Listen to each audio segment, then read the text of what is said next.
I've heard some crazy things in my day, but this might be at the very top.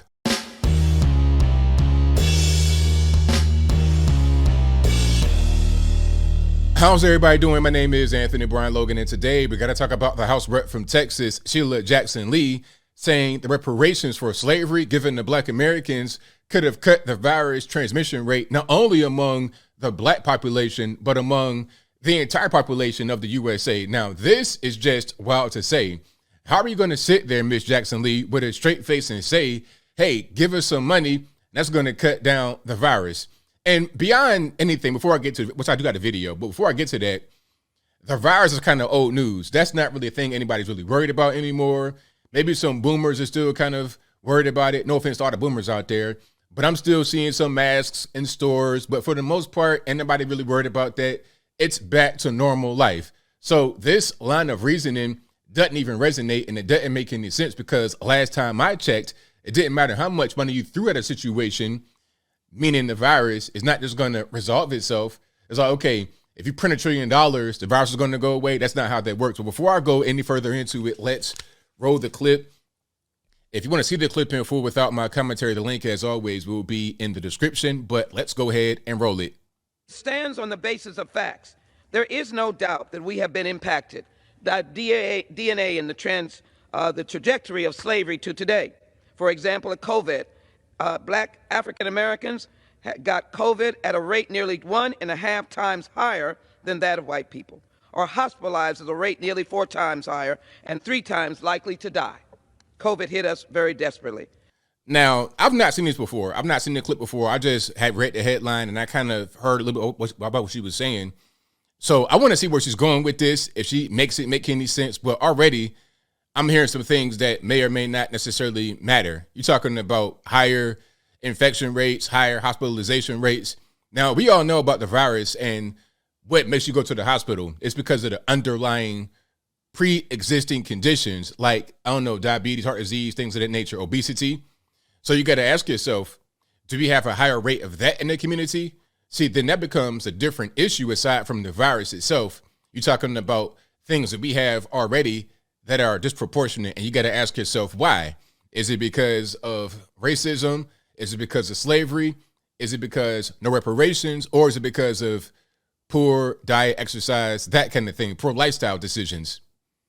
Interestingly, a recent peer-reviewed study from Harvard Medical School suggests that reparations for African Americans could have cut COVID-19 transmission and infection rates both among blacks and the population at large. Reparations are curative. They're not punishment. The analysis continued to look at data throughout the nation.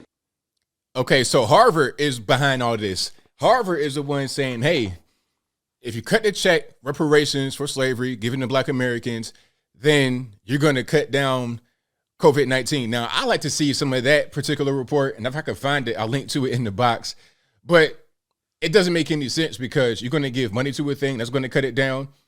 What could you have really done to cut that down? I guess maybe they're going to say stuff like, well, a lot of Black folks have jobs in the service industry and they're close to people. So if there was reparations, then they wouldn't need to work. But see what I'm talking about? That right there, that defeats the whole purpose of reparation. Reparations should be supplementary. It shouldn't be a thing that replaces your everyday job.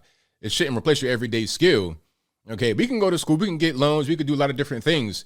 You might have student loan debt, but you can still go out there and get money. That's not, having student loan debt won't prevent you from being out there and having work and getting a job and having skills.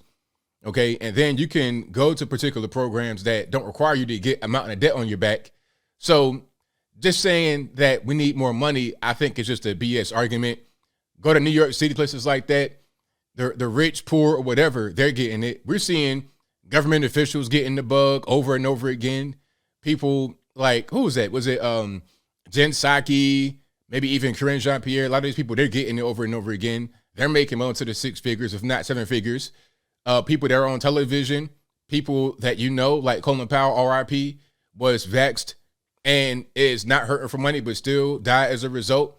At a certain point, money can't save you. So all you really can do is say, hey, let's just have better practices of how we live our life. Reparations for slavery. First of all, before I even, lastly, because I don't want to take too much of your time today on this Friday morning. But reparations is never going to happen. It's a thing people talk about. It's a discussion, but it's never going to happen, because if it was going to happen, it would have already happened. Or you know what? I take that back. It could happen, but at what point in your life is it going to happen? It may not happen in your lifetime. So people are worried about it right now. They're voting for that particular thing right now, hoping that it comes. But that day may never come, not in your lifetime. It may come 1,000 years later or something like that. But seriously, I mean, every other group, we're talking about the LGBTs, the Hispanic, the illegal immigrant population, whatever it is, when they want certain things, when it's an important thing to them, they go ahead and get it done. You see what's happening right now with the DACA recipients, and you got people like Chuck Schumer out there talking about, hey, let's make all these legal aliens legal. We need the workforce. We have low birth rates in this country. But then when it comes to Black Americans, we don't want to do anything to eliminate that abortion in some of these blue states where Chuck Schumer would be a proponent of abortion, okay? And that's cutting down the Black birth rate to below replacement. So you want to kill Black and all other Americans, but more Black than anybody else when it comes to abortion, and then say, oh, we got a birth rate problem. Now we got to bring in the illegal aliens. You see how that works? You want to do things that are going to hurt us, but help them. So if that's going on, how are you going to get a thing that's going to actually help you, especially when it's been how many years? 100 years? 200 years? When the whole Stop Asian Hate thing happened a couple years ago, there was action right away, instantly. Whole thing with the illegal aliens, you got action happening right now, instantly. LGBTs, okay, we want gay marriage, you want this, you want that, happens instantly, right away.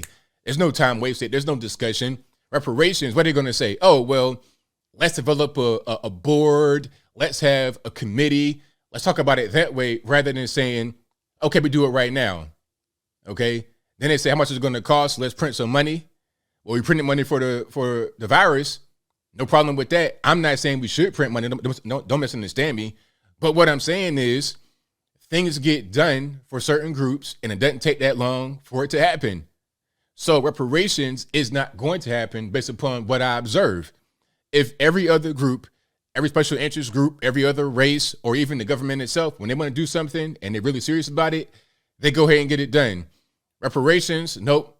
For real, what they're going to say, if they're being honest, is, hey, you got affirmative action, you got you got welfare benefits, EBT, WIC, TANF, Section 8, food stamps. What more do you want? That's what they're going to say. Okay, you get all kind of scholarships and grants and all kind of stuff just because you're Black. You get treatment that's better than the average person because you're Black. That's what they're going to say. I'm not saying I believe it or not. Some things are obviously true, but some things may not be. It doesn't even matter. That's what they're going to say they call reparations. So Sheila Jackson Lee, she's been on this whole campaign trying to get this whole thing passed, reparations for slavery, but it's all in vain in my opinion. And it may be a way for her to get reelected, for her to get some attention in the limelight, because this is all just talk. It would never really happen the way that some think that it should or would happen. But I think I'll leave that right there for now.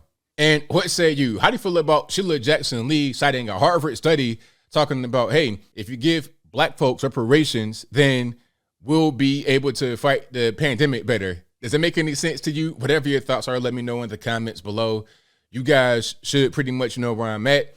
It doesn't make any sense to me. It's kind of a carrot that's being dangled in front of the American people, or definitely Black folks. Hey, reparations are coming right around the corner. I know it's been 150 years since the 1860s. It's now 2022, but I promise this time it's going to happen. Just vote for me. Vote Sheila Jackson Lee. Vote for the Democratic Party.